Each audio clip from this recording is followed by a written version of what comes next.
मावशी आपण एवढं पाहिलं, तुला कसं वाटलं सगळं? आनंद काहीच नाही वाटला काय? हसत हसत जा ना जराशी.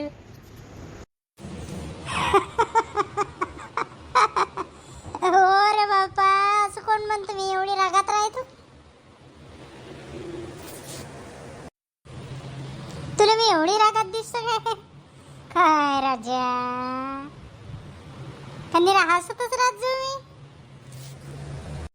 तसं नाही हो मावशी, गंमत केली तू हसली पाहिजे म्हणून. तू मला अशी नाराज नाराज दिसली, तर कोणासंग बोलून नव्हती राहिली म्हणून म्हटलं मी तुले. बाबा आई कुठे गेले काय माहीत.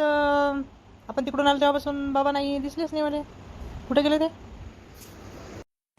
अरे बाबा नाही, माझ्यासोबतच होते. मग एक मैत्रीण भेटली शाळेत जायची, गावातली. तर तिच्या संग बोलत बोलत बोलत बोलत मी समोर आली. ते फुलझाडं हे ते सांगे आमचंच हे आहे म्हणे, गार्डन आहे म्हणे ते म्हणे, असं तर सांगून राहिली होती.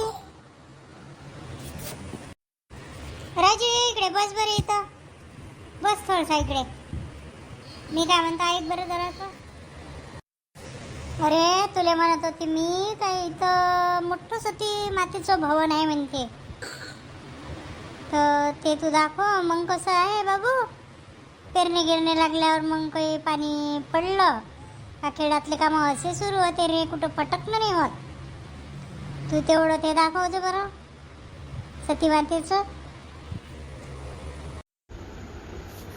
हो ना मावशी, मी तुम्हाला सगळंच दाखवतो.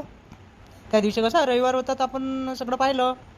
आता मला वाटते आता उद्या आंबेडकर जयंती आहे. आंबेडकर जयंतीची सुट्टी असली तर मग आपण चाललो जाऊ.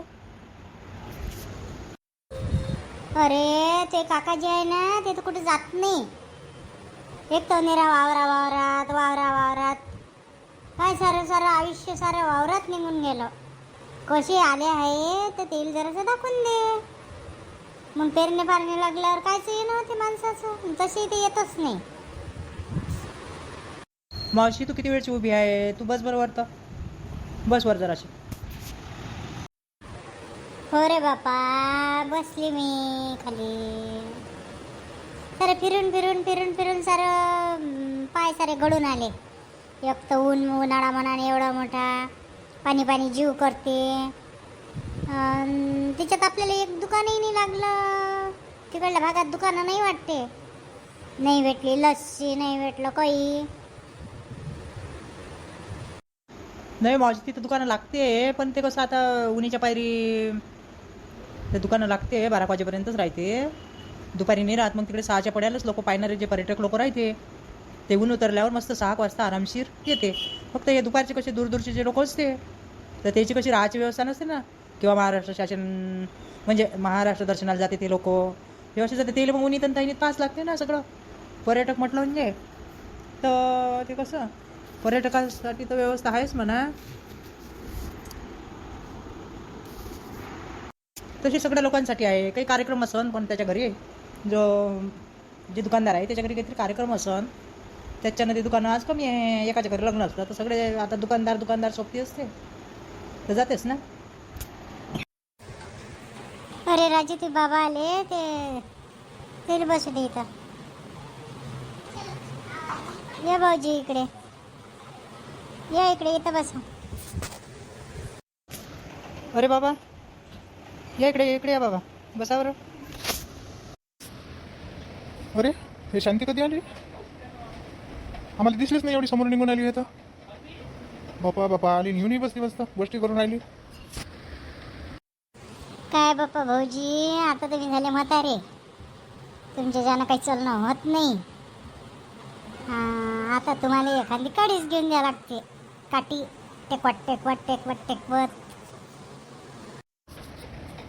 हो तुम्ही एवढी मजा उडवतं काय? जय माय, काय करा शांती तुया. बाबाची एवढी मजा उडवतो मावशी. अरे ते माझी जवळ होय, मी सई होईन त्याची. हो शांती, आजकाल तुला हेच नाही मजा उडवतो. जय माय बिन माणूस एवढा म्हातारा झाला. अहो बापू, आपण आता तिकडे पाहायला चाललो का नाही, ते सत्य अनुसया मातेचं भवन पाहायला चाललो आपण. तिथं तुम्हाला आता मी एक काठीच घेऊन देतो. तुमच्यानं चलणं नाही होत का नाही, तर मग चला ना रांगत रांगत रांगत रांगत. हा त्याच्या मायाबीन तू त्या बहिणीला कधी चुकलीच नाही. ती अशीच डोक्यातून गेली हुई आहे आणि तू अर्ध्या डोक्याची दिसून राहिली मध्ये.